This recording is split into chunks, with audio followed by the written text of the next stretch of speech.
നമസ്കാരം. ഞാൻ നന്ദനൻപിള്ള.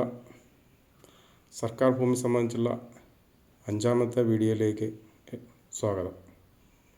ഇന്ന് സംസാരിക്കുന്നത് ഹാരിസൻ്റെ കൊല്ലം സബ് രജിസ്ട്രാർ ഓഫീസിലെ 1600/1923 ഡോക്യുമെൻറ്റിൽ നിന്നും കൊല്ലം ജില്ലയിലെ ചെങ്കോട്ട റോഡിൽ തെന്മല ആര്യങ്കാവ് ഭാഗത്തുള്ള അമ്പനാട് എസ്റ്റേറ്റിൻ്റെ സെയിൽ സംബന്ധിച്ചുള്ള കാര്യങ്ങളും ഈ ഭൂമി വാങ്ങിയ ആളുടെ മറ്റ് വിവിധ കമ്പനികളെ സംബന്ധിച്ചുള്ള ഒരു വിവിധ പേരുകളിലായിട്ട് പല കമ്പനികളായിട്ട് 10,000-ന് പുറത്ത് ഏക്കർ സ്ഥലം കൈവശം വച്ചിരിക്കുന്ന സംഭവവുമായി ബന്ധപ്പെട്ടാണ്. ഇതിൻ്റെ ഉടമസ്ഥാവകാശം വരുന്നത് രാമകൃഷ്ണ ശർമ്മ, ശിവശങ്കര ശർമ്മ എന്നീ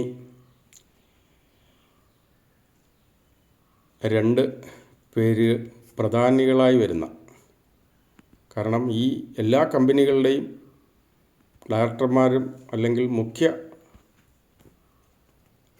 കാര്യങ്ങൾ ചെയ്യുന്ന ഡയറക്ടർമാർ തന്നെയാണ് മിക്ക കമ്പനികളിലും ഈ ആളുകളാണ്. ഇപ്പോൾ ഇവരുടെ പേരിൽ പല കമ്പനികളുണ്ട്. അതിൽ പെനിൻസുല പ്ലാന്റേഷൻ എന്ന് പറയുന്ന ഒരു കമ്പനിയുണ്ട്, വർദ്ധനി പ്ലാന്റേഷൻ എന്ന് പറയുന്ന മറ്റൊരു കമ്പനിയുണ്ട്, വുഡ്ലാൻഡ് എസ്റ്റേറ്റ് എന്ന് പറഞ്ഞ മറ്റൊരു എസ്റ്റേറ്റുണ്ട്, ബ്രെയ്മൂർ എന്ന് പറഞ്ഞ തിരുവനന്തപുരത്ത് പാലോടുള്ള മറ്റൊരു എസ്റ്റേറ്റുണ്ട്, പീരുമേട് ടീ കമ്പനി എന്ന് പറയുന്ന മറ്റൊരു കമ്പനിയുണ്ട്, പിന്നെ Travancore rubber and tea company എന്ന് പറയുന്ന മറ്റൊരു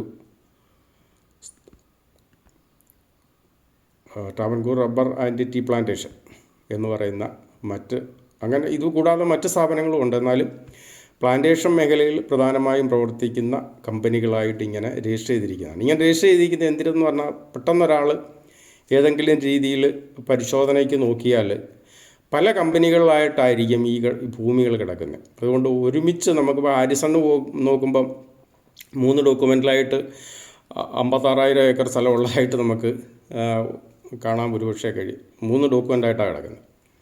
ഇതെല്ലാം ബുദ്ധിപൂർവ്വമുള്ള ഓപ്പറേഷനാണ്. ഇപ്പോൾ ടാറ്റയ്ക്ക് നോക്കുകയാണെങ്കിലും 50,000-ന് പുറത്ത് നമുക്ക് കാണാൻ കഴിയും. ഈ കമ്പനി, ഞാനിപ്പോൾ പറഞ്ഞ കമ്പനിക്ക് നമ്മൾ പെട്ടെന്ന് നോക്കിക്കഴിഞ്ഞാൽ ഒരു കാരണവശാലും കാണാൻ കഴിയില്ല. വ്യത്യസ്ത കമ്പനികളായിട്ടാണ് ഇവർ ഭൂമി സ്കാറ്റർ ചെയ്താണ് കാണിച്ചിരിക്കുന്നത്.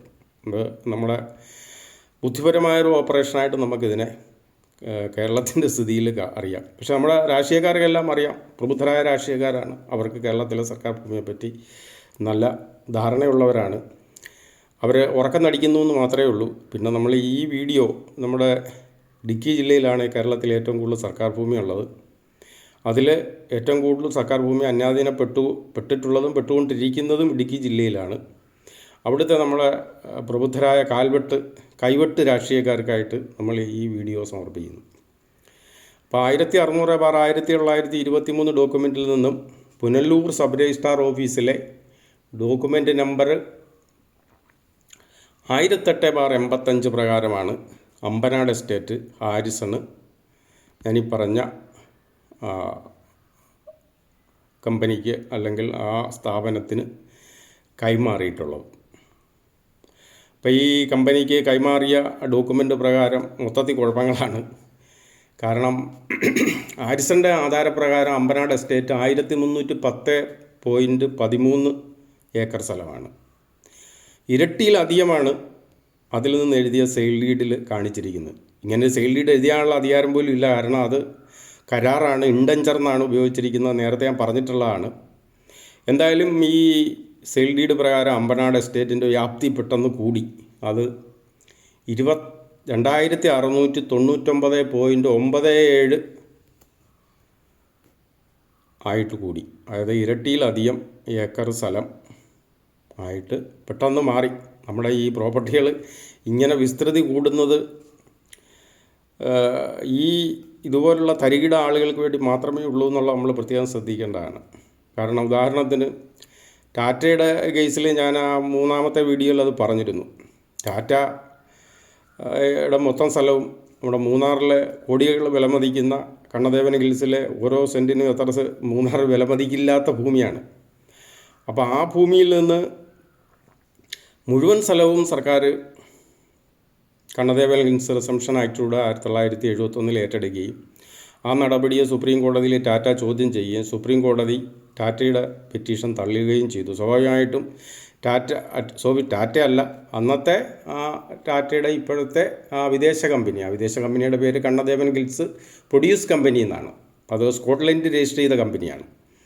അപ്പോൾ അവർക്ക് യാതൊരു അവകാശവും ഇവിടെ ഇല്ല എന്ന് പറഞ്ഞാൽ 1972 സുപ്രീം കോടതി തള്ളിയെങ്കിലും നമ്മുടെ പ്രബുദ്ധരായ രാഷ്ട്രീയക്കാർ അവരെ വിട്ടില്ല. അവരെയും കൊണ്ടൊരു അപേക്ഷ വാങ്ങിക്കുന്നു. തിരുവനന്തപുരം ലാൻഡ് ബോർഡിൻ്റെ ഉത്തരവ് പ്രകാരം 57,000-ത്തിലധികം ഏക്കർ ഭൂമി അവർക്ക് കൊടുക്കുന്നു. ഇത് ഞാൻ ഈ മൂന്നാമത്തെ വീഡിയോയിൽ കൃത്യമായിട്ട് പറഞ്ഞിട്ടുള്ളതാണ്. ആ കണ്ണദേവൻ ഹിൽസ് പ്രൊഡ്യൂസ് കമ്പനി 57,000-ത്തിലധികം ഏക്കർ ഭൂമി ടാറ്റ ഫില്ല് എന്ന് പറയുന്ന മറ്റൊരു കമ്പനിയിലേക്ക് മാറ്റുമ്പോൾ ഏരിയ 57,000-ൽ നിന്ന് ഉയരുന്നത് 95,783 പുറത്തേക്കാണ്. അതും അവിടെയും ഇരട്ടി വർധനം ഉണ്ടായിട്ടുണ്ടെന്നുള്ളത് നമ്മൾ ശ്രദ്ധിക്കേണ്ടതാണ്. ഇതൊരു മാജിക്കാണ്. നമ്മുടെ സബ് രജിസ്ട്രാർമാർ ഞാനീ പറഞ്ഞ രണ്ടാമത്തെ ഭൂമി രജിസ്റ്റർ ചെയ്തത് ദേവികുളത്താണ്. അമ്പനാടിൽ രജിസ്റ്റർ ചെയ്തിട്ടുള്ളത് പുനലൂരാണ്. നമ്മുടെ ഈ സബ് രജിസ്ട്രാർമാരൊക്കെ എന്തുകൊണ്ട് ചെന്നാലും രജിസ്റ്റർ ചെയ്യുമെന്നുള്ളതിൻ്റെ തെളിവാണിത്. അതിൻ്റെ അതേ സിസ്റ്റം ഇപ്പോഴും കണ്ടിന്യൂ ചെയ്യുന്നു എന്നുള്ളതാണ് തിരുവനന്തപുരത്തെ ഇപ്പോഴേ അടുത്ത കാലത്ത് നടന്ന സബ് രജിസ്ട്രാറുടെ 10 മൊബൈൽ ഫോണും ലക്ഷങ്ങളുടെ കൈക്കൂലിയും പുറത്തു വന്ന അത് നമ്മൾ ശ്രദ്ധിക്കേണ്ടതാണ്. അപ്പോൾ ഈ ഭൂമിയുടെ വില വ്യാജ ആധാരങ്ങളൊക്കെ ഇത് ചെയ്യുന്ന സമയത്ത് രജിസ്ട്രാർമാർ ഭൂമിയുടെ വില നിശ്ചയിച്ച് വിലയിൽ നിന്ന് കമ്മീഷൻ വാങ്ങിക്കുന്ന പ്രബുദ്ധ നാടാണിത്. ഭൂമിയുടെ വിലയ്ക്ക് ആനുപാതികമായി പെർസെൻറ്റേജ് കമ്മീഷൻ വാങ്ങിക്കുന്നു എന്ന് നമ്മൾ അതിൽ നിന്നും മനസ്സിലാക്കേണ്ടതായിട്ട് വരുന്നുണ്ട്.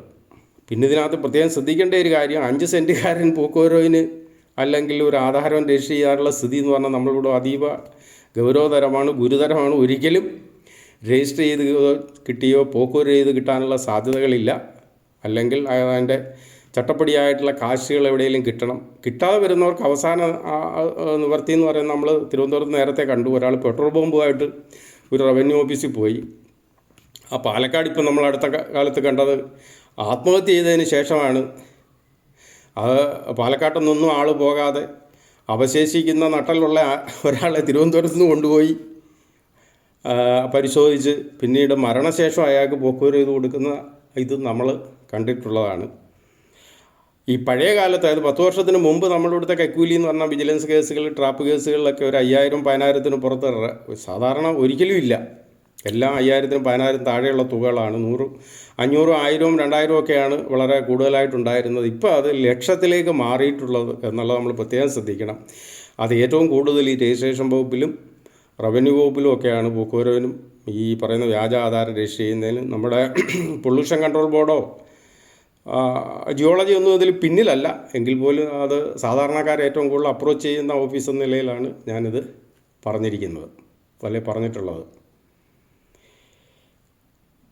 നമ്മൾ ഈ അമ്പനാട് എസ്റ്റേറ്റിൻ്റെ കാര്യവും ഈ കാര്യങ്ങളും പറഞ്ഞ കൂട്ടത്തിൽ പ്രത്യേകം ശ്രദ്ധിക്കേണ്ട കാര്യം, അമ്പനാട് എസ്റ്റേറ്റിൻ്റെ നേരത്തെ KPO വാങ്ങിച്ച സ്ഥലവുമായി ബന്ധപ്പെട്ട് ഞാൻ പറഞ്ഞിരുന്നു. ഈ സർവേ നമ്പറുകൾ ഈ മുൻ ആധാരത്തിൽ, അതായത് ഹാരിസൻ്റെ ഒറിജിനൽ ഡോക്യുമെൻറ്റിലും പിന്നീട് രജിസ്റ്റർ ചെയ്യപ്പെട്ട ഡോക്യുമെൻറ്റിലും വ്യത്യസ്തമാണ്. അതേ സംഭവങ്ങൾ ഇവിടെയും നടന്നു. ഈ ഇരട്ടിയിലധികമായിട്ട് ഭൂമിയുടെ ഏരിയ വർദ്ധിച്ചതുപോലെ തന്നെ സർവേ നമ്പറുകളും വ്യത്യസ്തമായി മാറി. കൂടാതെ വ്യാജ സെറ്റിൽമെൻറ്റ് തന്നെ, ഭൂമി അധികമായി ഉണ്ടാക്കിയ ഭൂമിക്ക് വ്യാജ സെറ്റിൽമെൻറ്റ് തന്നെ ക്രിയേറ്റ് ചെയ്ത് ആണ് പോക്കുവരവ് ഇതൊക്കെ കൊടുത്തിട്ടുള്ളത്. ഇതെല്ലാം നമ്മുടെ സിസ്റ്റത്തിൻ്റെ ദയനീയ അവസ്ഥയാണ് ചൂണ്ടിക്കാട്ടുന്നത്. ചോദിക്കാനും പറയാനും ആരും ഇല്ലാത്ത ഒരു സ്ഥിതിയാണ്. ഇനി ട്രാവൻകൂർ റബ്ബർ ആൻഡ് ടീ കമ്പനിയിലേക്ക് നമുക്ക് വരാം. ഞാൻ ഈ പറഞ്ഞ ശർമ്മ, രാമകൃഷ്ണ ശർമ്മ, ഈ ശിവരാമകൃഷ്ണ ശർമ്മ ഉൾപ്പെടെയുള്ള ആളുകൾ, ഈ വ്യത്യസ്ത കമ്പനികളുടെ പേരാണെങ്കിലും പ്രധാനികൾ ഈ കമ്പനിയെല്ലാം നിയന്ത്രിക്കുന്നത് ഒരേ ഓഫീസിൽ നിന്നാണ്. ഈ കമ്പനികളുടെ എല്ലാം മേൽവിലാസം തിരുവനന്തപുരത്ത്. നമ്മൾ പട്ടത്തുനിന്ന് PMGയിലേക്ക് പോകുമ്പോൾ പ്ലാന്റേഷൻ റോഡുണ്ട്. അവിടെ പ്ലാന്റേഷൻ ഹൗസ് എന്ന് പറയുന്നൊരു ഓഫീസുണ്ട്. അവിടെ ഈ കമ്പനികളെല്ലാം വിലാസം ഒരൊറ്റ വിലാസമാണ്. അത് നമുക്ക് ആ സൈറ്റിൽ പോയി ആർക്ക് വേണമെങ്കിലും പരിശോധിക്കാം. അപ്പോൾ TRNT-യുമായി ബന്ധപ്പെട്ട വിഷയം വരുമ്പോൾ നമുക്ക് നിയമസഭയിൽ ഞാൻ ഇൻ്റലിജൻസ് DYSP ആയിരിക്കുമ്പോൾ നടന്ന ഒരു സംഭവം ഞാൻ പറയാം. അപ്പം നമ്മുടെ ഈ പ്രബുദ്ധരായ രാഷ്ട്രീയക്കാരെല്ലാവരും ഇതെല്ലാം അറിഞ്ഞാണ് ഈ തരികിടകളൊക്കെ നടക്കുന്നതെന്ന് നമുക്കത് ബോധ്യപ്പെടും. കാരണം അവിടെ ഈ TRNT-യുടെ സ്ഥലത്തുകൂടി ഒരു പൊതുമുതൽ ഉപയോഗിച്ച് ഒരു റോഡ് പണിഞ്ഞിരുന്നു. PWD റോഡാണെന്ന് ഞാൻ മനസ്സിലാക്കുന്നു. ആ റൂട്ടിലൊരു ക്ഷേത്രമുണ്ട്. ആ ക്ഷേത്രം അവർക്ക് സൗകര്യമുള്ളപ്പോൾ അവർ റോഡ് അടയ്ക്കുന്ന സ്ഥിതി വന്നു. ഈ സംഭവം ഒറ്റപ്പെട്ട സംഭവമല്ല. പൊതു ഖജനാവിൽ നിന്ന് ഫണ്ട് ഉപയോഗിച്ച് വണ്ടിപ്പെരിയാറിൽ നിന്ന് സത്രത്തിന് പോകുന്ന റോഡിലും ഇതുപോലെ ഗേറ്റ് സ്ഥാപിച്ചിട്ടുണ്ട്. അത് അവർ പൂട്ടാറുണ്ട് രാത്രിയിൽ. ഇവിടെയും അത് തന്നെ സംഭവിച്ചു. തുറന്നു. അത് പരാതിയും ബഹളവും കാര്യങ്ങളുമൊക്കെ ആയി. നിയമസഭ നടക്കുന്ന സമയത്ത് അന്നത്തെ പീരുമേട് MLA ആയിരുന്ന ES ബിജിമോൾ ഈ വിഷയം നിയമസഭയിൽ ഉന്നയിച്ചു. അന്ന് ഇപ്പോഴത്തെ UDF കൺവീനറായിരുന്നു അന്നത്തെ റവന്യൂ മന്ത്രി. അദ്ദേഹം അതിന് വളരെ കാര്യമായൊരു മറുപടി പറഞ്ഞു.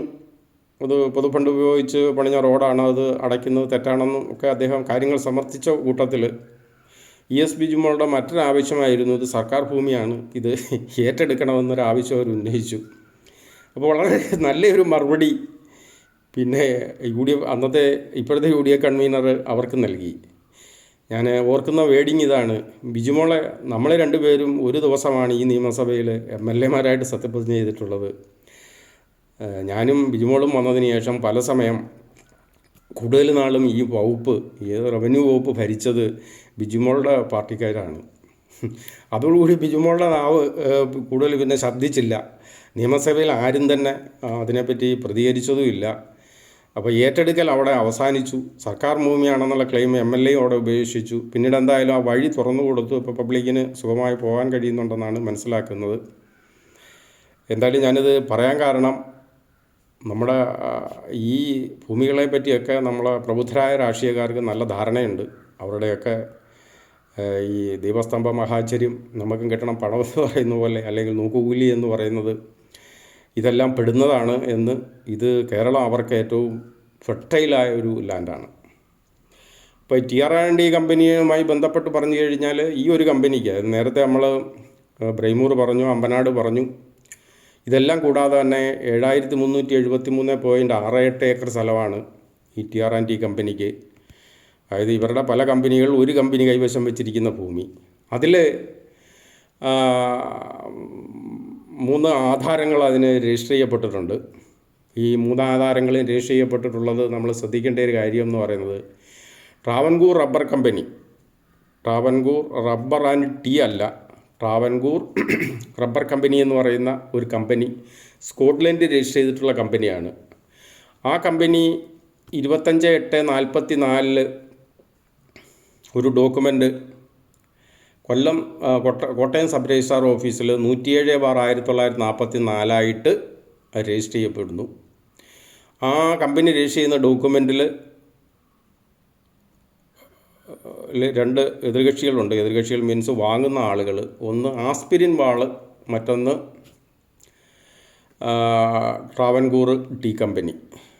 ഈ ആസ്പിരിൻ വാള് ട്രാവൻകൂർ ടീ കമ്പനി അല്ല, ഒന്നാണ്. ഞാൻ നേരത്തെ പറഞ്ഞ പോലെ ഈ ശർമ്മമാർ നയിക്കുന്ന കേരളത്തെ പറ്റിച്ചുകൊണ്ടിരിക്കുന്ന പല കമ്പനികളിലെ 2 കമ്പനികളാണിത്. അപ്പോൾ ഈ 2 കമ്പനികളെ 2-3 കക്ഷികളായിട്ടാണ് ഇത് വാങ്ങൽ ഇടപാട് നടത്തിയിട്ടുള്ളത്. അതിൽ ഈ 3608.73 ഏക്കർ സ്ഥലമാണ് ആ ഒരു ആധാരത്തിലൂടെ കൈമാറിയിട്ടുള്ളത്. അതിൽ 3530.83 എന്ന് പറയുന്നത് ഒരു വഞ്ചിപ്പുഴ നാട്ടുരാജ്യം, ഞാൻ നാട്ടുരാജ്യം എന്താണെന്ന് നേരത്തെ പറഞ്ഞിട്ടുണ്ട്, അവരുടെ കൈവശത്തിലിരുന്ന ഭൂമി ലീസിന് ഈ പറയുന്ന ഈ ട്രാവൻകൂർ റബ്ബർ കമ്പനിക്ക് വിദേശ കമ്പനിക്ക് നൽകിയിരുന്ന ഭൂമിയാണ്. അതാണ് ഈ കൈമാറ്റത്തിലൂടെ കൈമാറിയിട്ടുള്ളത്. ആ 3530.83 സെൻറ്റ് ലാൻഡാണ്. മറ്റൊരു ലാൻഡ് ഇതിൽപ്പെട്ടതെന്ന് പറഞ്ഞാൽ പശ്ചിമ ദേവസ്വത്തിൻ്റെ പെട്ട 76.81 ഏക്കർ സ്ഥലമാണ്. പിന്നീടുള്ളത് 1 ഏക്കർ 9 സെൻറ്റാണ്. അത് ഫ്രീ ഹോൾഡ് അവകാശത്തിൽപ്പെട്ട സ്ഥലമാണ്. അത് ഈ 3 സ്ഥലങ്ങളും, അതായത് 3608.73 സെൻറ്റ് സ്ഥലവും സർക്കാർ ഭൂമിയാണ്. സർക്കാർ ഭൂമി ആയിരുന്ന സ്ഥലങ്ങളാണ്. ഈ സ്ഥലങ്ങളാണ് ഇവിടെ കൈമാറിയിട്ടുള്ളത്. ഇത് സർക്കാർ ഭൂമി ആണെന്ന് സംശയമുള്ള ആരെങ്കിലും ഉണ്ടെങ്കിൽ അവർ ദയവ് ചെയ്ത് കാഞ്ഞിരപ്പള്ളി സബ് രജിസ്ട്രാർ ഓഫീസിലെ 1058/1105, അതുപോലെ തന്നെ അതേ സബ് രജിസ്ട്രാർ ഓഫീസിലെ 1907/1100, ഈ 2 ഡോക്യുമെൻറ്റുകൾ പരിശോധിച്ചാൽ അത് മുന്നാധാരമാണ്. അതിൽ കൃത്യമായിട്ട് അവർക്കത് ബോധ്യപ്പെടും. ഇനി ഈ കമ്പനി, അതായത് ഈ ഞാൻ ഈ നേരത്തെ പറഞ്ഞ Aspinwall and Travancore rubber and tea കമ്പനിയുടെ പേരിലേക്ക് മാറ്റപ്പെട്ട മറ്റൊരു ആധാരം എന്ന് പറയുന്നത് സെൻട്രൽ ട്രാവൻകൂർ റബ്ബർ കമ്പനിയുടെ പേരിൽ അവരുടെ ഉടമസ്ഥയിൽ ഇതേ രീതിയിൽ വഞ്ചിപ്പുഴ മഠത്തിൽ നിന്ന് ലീസ് അവകാശത്തെ കൈവശം വെച്ചിരുന്നതായിട്ടുള്ള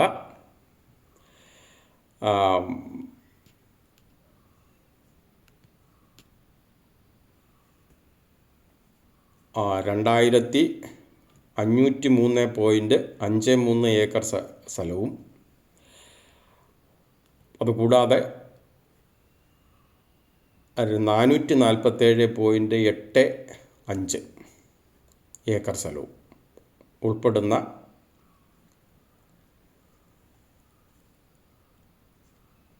സ്ഥലമാണ്. അത് ഒരു ചെറിയ കർഷകമുണ്ട്. 2055.68 വഞ്ചിപ്പുഴ ലീസ്, 447.85 ഈ ഫ്രീ ഹോൾഡ് അവകാശത്തിൽപ്പെട്ട സ്ഥലം. അങ്ങനെ മൊത്തം 2503.53 ഏക്കർ സ്ഥലമാണ് ഈ പറയുന്ന കോട്ടയം സബ് രജിസ്ട്രാർ ഓഫീസിലെ 2277/45 ആധാരത്തിലൂടെ ട്രാവൻകൂർ റബ്ബർ കമ്പനി ഈ പറയുന്ന ആസ്പിരിൻ വാൾ കമ്പനിക്കും ട്രാവൻകൂർ റബ്ബർ ആൻഡ് ടീ കമ്പനിക്കും കൈമാറിയിട്ടുള്ളത്. ഇതിൽ ഈ ഇപ്പോൾ പറഞ്ഞിട്ടുള്ള 2 ആധാരങ്ങളും പൂർണ്ണമായും ഗവൺമെൻറ് ഭൂമിയാണ്. ഇനി മൂന്നാമതൊരു ആധാരം കൂടിയുണ്ട്. അതിൽപ്പെട്ടിട്ടുള്ളത് 1261.42 ഏക്കർ സ്ഥലമാണ്. അത് 9 പ്ലാന്റർമാർ അവർ കുടുംബമായിട്ട് പ്ലാന്റേഷൻ മേഖലയിൽ ഏർപ്പെട്ടിരുന്നവരുടെ സ്ഥലമാണ്. അത് കൈമാറിയതാണ്. ഇത് ഇത്രയും കൂടെ ചേരുന്നതാണ് ഈ Travancore rubber and tea company എന്ന പേരിൽ ഏതാണ്ട് ഇടുക്കി, കോട്ടയം ജില്ലകളിൽ ഒരു വലിയ ഭൂപ്രദേശം 7373.68 ഏക്കർ സ്ഥലം ഇവരുടെ ഈ പറഞ്ഞ ശർമ്മമാരുടെ കൈവശം ഉള്ള ഒരു എസ്റ്റേറ്റ്. പല എസ്റ്റേറ്റുകളിലായിട്ട് സർക്കാർ ഭൂമികൾ നിരവധി ആയിരക്കണക്കിന് ഇങ്ങനെ ഓരോരുത്തരും കൈവശം വെച്ചുകൊണ്ടിരിക്കുകയാണ്. ചോദിക്കാനും ആരും തന്നെ ഇല്ല. ഏതായാലും ഈ വീഡിയോ, അതായത് ഒരേ ആളുകൾ തന്നെ പല കമ്പനികളുണ്ട് തട്ടിക്കൂട്ടി കേരളത്തിലെ സർക്കാർ ഭൂമികൾ കൈവശത്തിലാക്കി നമ്മളെ പ്രബുദ്ധ ജനതയെ പറ്റിക്കുന്ന ഈ വീഡിയോ ഇവിടെ സമാപിക്കുന്നു. എല്ലാവർക്കും നന്ദി, നമസ്കാരം.